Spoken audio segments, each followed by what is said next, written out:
नमस्कार दोस्तों। अधिकतर जनमानस यही जानते हैं कि महाशिवरात्रि भगवान शिव और माता पार्वती के विवाह के उपलक्ष्य में मनाया जाता है। लेकिन कुछ विद्वानों का मानना है कि शिवरात्रि के दिन ही भगवान शिव ने कालकूट नाम का विष पिया था, जो सागर मंथन के समय समुद्र से निकला था। परंतु शिव पुराण में एक शिकारी से जुड़ी हुई कथा का वर्णन किया गया है। आज की इस वीडियो में हम आपको शिव पुराण में वर्णित महाशिवरात्रि की कथा बताने जा रहे हैं। शिव पुराण की कोटि रुद्र संहिता में वर्णित कथा के अनुसार पौराणिक काल में किसी वन में एक भील रहता था, जिसका नाम गुरु था। उसका परिवार बड़ा था। वह बलवान और क्रूर स्वभाव होने के साथ साथ ही क्रूरतापूर्ण कर्म किया करता था। वह प्रतिदिन वन में जाकर हिरण और अन्य जानवरों को मारता, वहीं रहकर नाना प्रकार की चोरियां करता था। उसने बचपन से ही कोई शुभ कार्य नहीं किया था। इस प्रकार उसे वन में रहते बहुत समय बीत गया था। एक दिन बड़ी ही अत्यंत महाशिवरात्रि बड़ी सुंदर शिवरात्रि महाशिवरात्रि आई, लेकिन दुरात्मा उस भील को इस विषय में कोई जानकारी नहीं थी। वह इस व्रत के बारे में नहीं जानता था। उसी दिन उसके माता पिता और पत्नी भूख से व्याकुल होकर उसे खाने की मांग करने लगी, लेकिन वो बार बार मना कर रहा था कि मैं अभी नहीं दे पाऊंगा। वो अपना बाण धनुष उठाया और वन की ओर घूमने के लिए निकल दिया। उस दिन उसे कुछ भी नहीं मिला, खाने के लिए उसे कोई जीव जंतु नहीं मिले और सूर्य अस्त हो गया। इससे उसको बड़ा दुख हुआ और उसने सोचा कि मैं अब क्या करूं, कहाँ जाऊं, आज तो कुछ नहीं मिला। घर में जो बच्चे हैं उनका तथा माता पिता का क्या होगा, मेरी पत्नी की क्या दशा होगी, अतः मुझे कुछ लेकर ही जाना चाहिए। ऐसा सोचकर ब्याघ यानी शिकारी एक जलाशय के समीप पहुंचा। वहां पानी में घाट था। वहां जाकर खड़ा हो गया और मन विचार करने लगा कि यह कोई न कोई जीव पानी के लिए अवश्य आएगा। उसी को मारकर उसे अपने साथ ले जाकर प्रसन्नता पूर्वक जाऊंगा, ऐसा निश्चय करके ब्याघ एक बेल के पेड़ पर चढ़ गया। वहां अपने साथ जल लेकर बैठ गया। उसके मन में केवल यही चिंता थी कि कब कोई जीव आएगा, तब मैं उसे मारूंगा। इसी प्रतीक्षा में वह भूख प्यास से पीड़ित वहां बैठा रहा। इसी तरह काफी रात हो गई और जब रात का पहला पहर आरंभ हुआ तो एक प्यासी हिरणी वहां आई, जिसे देखकर उसको बड़ा हर्ष हुआ और उसने तुरंत उसे मारने के लिए अपने धनुष पर एक बाण संधान लिया। ऐसा करते ही उसके हाथ के धक्के से थोड़ा सा जल और बेलपत्र नीचे गिर पड़े। उस पेड़ के नीचे शिवलिंग था, जिसके बारे में ब्याघ को नहीं पता था। इस तरह उस जल और बेलपत्र से शिव की प्रथम पहर की पूजा संपन्न हो गई। उस पूजा के माध्यम से उस ब्याघ का तुरंत ही पाप नष्ट हो गया। उधर वहां होने वाली खरखराहट की आवाज को सुनकर हिरणी भय से ऊपर की ओर देखा। देखते ही वह व्याकुल हो गई और बोली, ब्याघ, तुम क्या करना चाहते हो? मेरे सामने सच सच बताओ। हिरणी की बातें सुनकर विवाद ब्याघ ने कहा, आज मेरे परिवार के लोग भूखे हैं, अतः तुमको मारकर उनकी भूख मिटा लूंगा और उन्हें तृप्त करूंगा। ब्याघ की ऐसी बातों को सुनकर दुष्ट हिरणी की जो है वो चिंता में आ गई। अब मैं क्या करूं, कहाँ जाऊं, अच्छा सोच कुछ क्या मैं करूं कि हाँ ये मुझे छोड़ दे। तो ब्याघ से बोली, मेरी मत से तुमको सुख होगा। इससे अनर्थकारी शरीर के लिए इससे अधिक महान पुण्य क्या हो सकता है। उपकार करने वाले प्राणी को इस लोक में जो पुण्य होता है उसका 100 वर्षों में वर्णन नहीं किया जा सकता है। परंतु इस समय मेरे सभी बच्चे मेरे आश्रम में हैं। मैं उन्हें अपनी बहन अथवा अपने स्वामी को सौंप कर आऊंगी। ब्याघ इस बातों को कहा कि नहीं, मैं तुमको नहीं जाने दूंगा। तब हिरणी ने कहा, ब्याघ, इसे तुम झूठ न समझो। मैं तुम्हारे पास लौट आऊंगी, क्योंकि सत्य से ही धरती टिकी हुई है, सत्य से ही समुद्र अपनी मर्यादा में स्थित है और सत्य से ही निर्झरों झील की धाराएं मिलती रहती हैं। सत्य ही सब कुछ स्थित है। हिरणी के ऐसा कहने पर जब बाघ ने उसकी बात नहीं मानी, तब उसने अत्यंत विस्तृत एवं भयभीत हो हिरणी बोली, ब्याघ सुनो, मैं तुम्हारे सामने ऐसी शपथ खाती हूँ जिससे जाने पर मैं अवश्य तुम्हारे पास लौट आऊंगी। ब्राह्मण यदि वेद बेचे और तीनों काल संध्या वंदन न करे तो उसे जो पाप लगता है वह पाप मुझे लगे। स्त्री जो अपने पति की आज्ञा का उल्लंघन करके अपने अनुसार काम करती हैं, जो उनको वो पाप लगता है वो पाप मुझे लगे। जो शंकर जी की पूजा विमुख होकर करती, विश्वासघात और छल करने वाली होती हैं, जो शंकर जी की पूजा नहीं करती हैं, जो उन्हें जो पाप लगता है वो पाप से मैं लिप्त हो जाऊं यदि मैं न लौट कर आऊं। अनेक प्रकार की शपथ खाकर वह चुपचाप खड़ी थी। तब उस व्याघ्र ने उस पर विश्वास करके कहा, अच्छा अब तुम अपने घर जाओ। बहन बड़े हर्ष के साथ पानी पीकर अपने आश्रम मंडल में चली गई। रात का पहर बीत गया।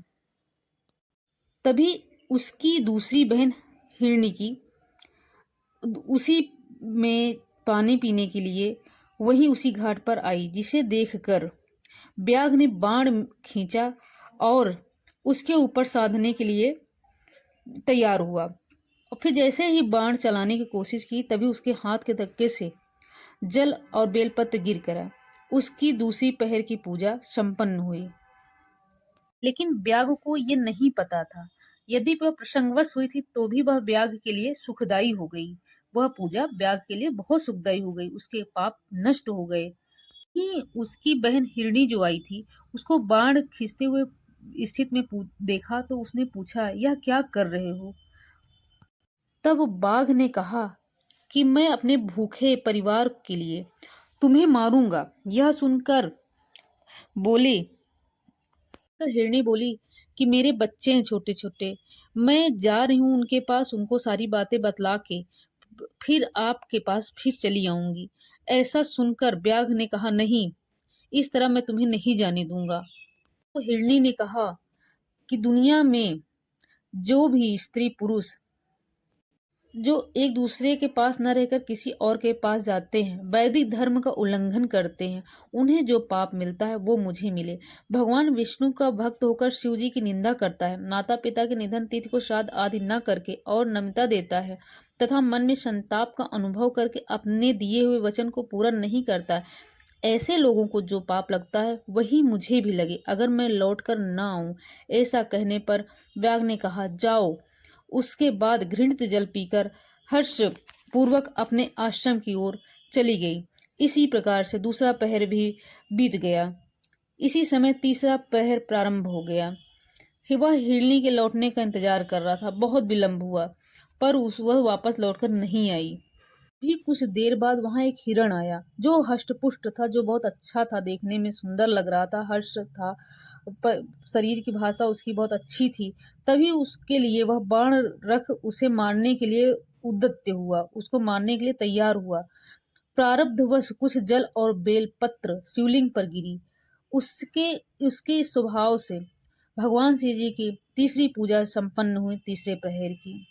इस तरह भगवान ने उस पर अपनी दया दिखाई। पत्तों के गिरने की आवाज सुनकर हिरण ने व्यक्त की और देखा, पूछा, क्या करते हो व्याघ्र? यहाँ मैं अपने कुटुंब को भोजन देने के लिए तुम्हारा वध करूंगा। अब व्यास की बात सुनकर हिरण के मन में हर्ष हुआ और तुरंत ही बोले, मैं धन्य हूँ, मेरा हष्टपुष्ट शरीर होना सफल हो गया, क्योंकि मेरे शरीर में आप लोगों की स्थिति को, आप लोगों के पेट पूजा के लिए मेरे शरीर काम आएगा, मेरे शरीर व्यर्थ नहीं जाएगा। परंतु एक बार मुझे जाने दो, मैं अपने बच्चों को उनकी माता के हाथ में सौंप कर और उन सबको धीरज बनाकर यहाँ लौट आऊंगा। उसके ऐसा कहने पर बेहद मन ही मन थोड़ा विस्मित हुआ। उसका हृदय शुद्ध हो गया था और उसके सारे पाप नष्ट हो चुके थे। उसने ही दिल से कहा, यहाँ आए वो सब चले गए बातें बनाकर, अब तुम भी यहाँ से चले जाओगे।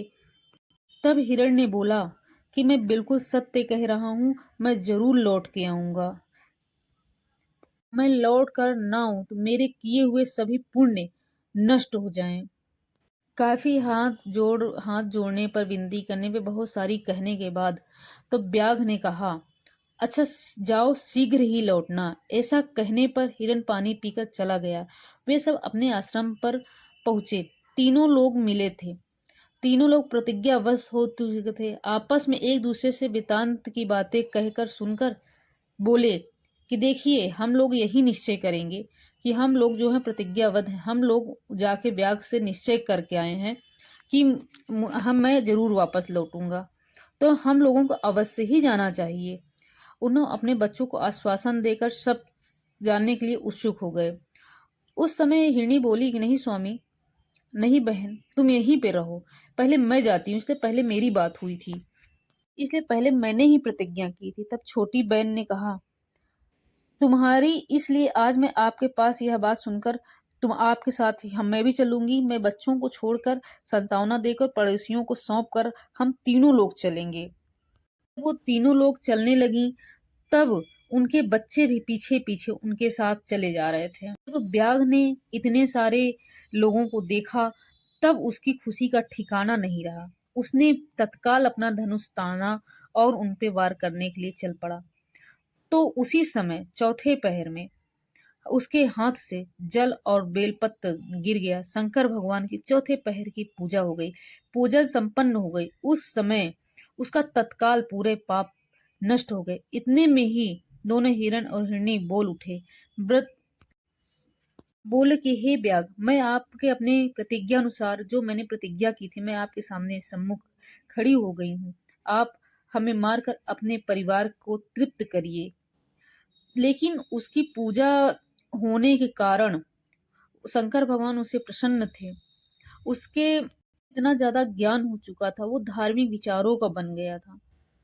उसने कहा कि अब मुझे हर चीज का ज्ञान हो गया है, अब मैं अपनी मेहनत से, अपने अच्छे कर्मों से अपने परिवार का पालन करूंगा, खाना खिलाऊंगा, जो भी मुझसे पड़ेगा, लेकिन मैं किसी की हत्या नहीं करूंगा।